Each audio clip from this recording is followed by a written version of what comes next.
नमस्कार. मागच्या वेळेस आपण केसांसाठी टोनर बघितलं होतं. म्हणजे केस गळती कमी होण्यासाठी जे टोनर सांगितलं होतं, तेव्हाच मी तुम्हाला सांगितलं होतं, की मी एक हेअर ऑइल सुद्धा बनवणार आहे. तर त्याचीच ही रेसिपी आहे. मी खोबऱ्याचं तेल घेतलं. तुम्ही कुठल्याही ब्रँडचं खोबऱ्याचं तेल जे आहे, हे घेऊ शकता. ते तेल मस्तपैकी गरम करून घ्यायचं. मग मी त्यामध्ये काही मेथीचे दाणे टाकले आहे. त्यानंतर कढीपत्ता टाकला आहे.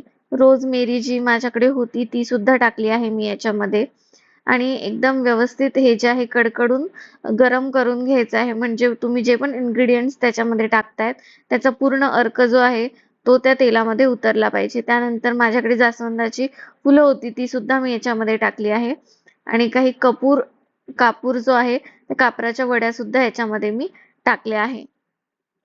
तर बघा खूप वेळ उकळल्यानंतर तेलाचा असा काहीसा रंग दिसत आहे. तर असं मस्त असं तेल जे आहे हे आपल्याला छान गरम करून घ्यायचं आहे. त्यानंतर मी याच्यामध्ये काही अ, कांद्याचे तुकडे सुद्धा टाकले होते जे दाखवायचे राहून गेले आहे. तर कांदा सुद्धा आपल्या हेअर ग्रोथला खूप उपयोगाचा आहे म्हणून मी तो टाकला होता. तर असं हे जे तेल आहे नंतर थोडंसं थंड करून घ्यायचं आहे आणि मग एका गाळणीने गाळून घ्यायचं आहे. तर हे जे तेल आहे हे छान गाळून घेतलं. असं घरगुती जे तेल असतं तर ते आपल्या समोर बनलेलं असतं आणि आपण तेच इन्ग्रीडियंट ह्याच्यामध्ये टाकतो की जे आपल्या हेअर ग्रोथला उपयोगी पडतील. त्यानंतर कोंडा वगैरे होणार नाही याची सुद्धा काळजी घे.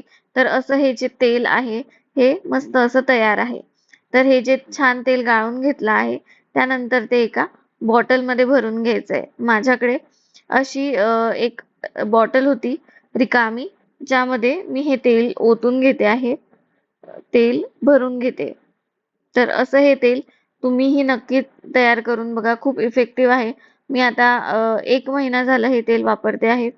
चांगला रिझल्ट मिळाला आहे. त्यामुळे तुम्हीही हे तेल नक्की घरी तयार करून बघा. तुम्हालाही चांगला रिझल्ट मिळेल. तुम्हाला हा व्हिडिओ आवडला असेल तर नक्की कमेंट करा. व्हिडिओला लाईक करा, शेअर करा, सबस्क्राईब सुद्धा करा. भेटूया उद्या. बाय.